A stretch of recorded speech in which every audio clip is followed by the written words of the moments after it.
আসসালামু আলাইকুম ওয়া রাহমাতুল্লাহ। আপনাদের সবাইকে আজকের এই ব্রিফিংকে স্বাগত জানিয়ে আমি সংক্ষেপে দুটি কথা বলতে চাই।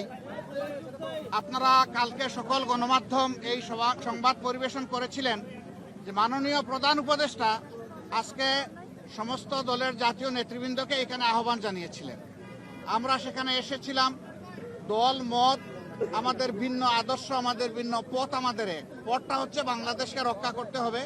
এই সব কিছুর ঊর্ধ্বে উঠে দেশ আমাদের সবার, শুধু রাজনৈতিক দল না, আমাদের সকলের, জনগণের একটা বিশেষ অংশ আপনারাও, এবং আপনাদের ভূমিকাও কিন্তু গত আন্দোলনে কারো কারো না থাকতে পারে, কিন্তু নির্বিশেষে অনেক সহায়ক ছিল। এই জন্য সেই ভূমিকার জন্যও আমি আপনাদেরকে অভিনন্দন এবং ধন্যবাদ জানাচ্ছি। আগামীর বাংলাদেশ গঠনে পথে পথে আমরা বিভিন্ন অন্তরায় দেখতে পাচ্ছি, বিশেষ করে পার্শ্ববর্তী দেশ, তারা আমাদের প্রতিবেশী। আমরা তাদের সাথে সব প্রতিবেশী সুলভ সম্পর্ক চাই, কিন্তু সাম্প্রতিক কিছু ভূমিকা ছিল অত্যন্ত উস্কানিমূলক, অসহিষ্ণু, অগ্রহণযোগ্য। আপনারা এটা দেখেছেন।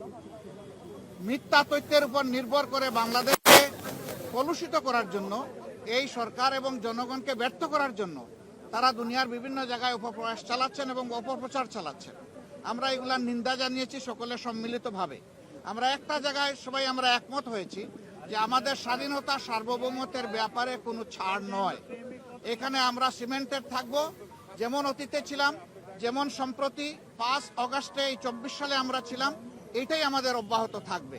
এখানে পরামর্শ এসেছে রাজনৈতিক শীর্ষ নেতৃবৃন্দের সাথে, যেমন মত বিনিময় হয়েছে, ছাত্র সংগঠনগুলোর সাথে হবে, বিভিন্ন ধর্মীয় সম্প্রদায়ের সাথে হবে, আপনাদের সাথে হবে। আমরা সেই প্রস্তাব রেখে এসেছি এবং আমরা আশা করছি আপনাদের সাথেও মত বিনিময় হবে।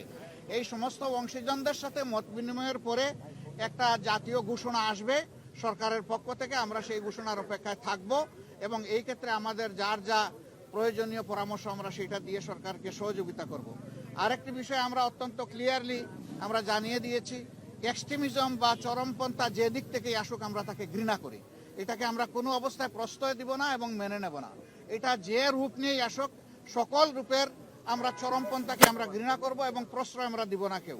এই ব্যাপারে আমরা সকলে একমত হয়েছি। আরও অনেকগুলা বিষয়ে কথা হয়েছে। আমাদের দেশের ভাবমূর্তি নষ্ট যারা করছে তাদেরকে বুঝানো যে তোমরা আমাদের প্রতিবেশী, আমরা যদি ভালো থাকি তোমরাও ভালো থাকবা, আমরা ভালো না থাকলে তোমরা ভালো থাকবা কেমনে। এই বিষয়গুলো তো আসবে, অবভিয়াসলি আসবে। তো সেই বিষয়গুলো নিয়েও আলোচনা হয়েছে। আমরা আশা করছি জাতি ঐক্যবদ্ধভাবে ইনশাআল্লাহ আগামী দিনের সকল চ্যালেঞ্জ মোকাবেলা করে আমরা চূড়ান্ত সফলতার দিকে এগিয়ে যাব। চূড়ান্ত সফলতা অর্জন না হওয়া পর্যন্ত আমাদের ঐক্য অটুট এবং মজবুত থাকবে। চূড়ান্ত সফলতা এসে যাওয়ার পরেও প্রিয় দেশের জন্য আমরা ঐক্যবদ্ধ থাকব। আপনাদের সকলকে ধন্যবাদ। আসসালামু আলাইকুম। নির্বাচন নিয়ে ছোটখাটো কথা হলেও সেটা নিয়ে কোনো কনসেনসাস হয় নাই বা ব্যাপকভাবে কোনো আলোচনা হয় না। সবাইকে ধন্যবাদ। ভালো থাকুন সবাই। আরো দেখা হবে ইনশাল্লাহ, আরো কথা হবে। আসসালামু আলাইকুম ওয়া রাহমাতুল্লাহ।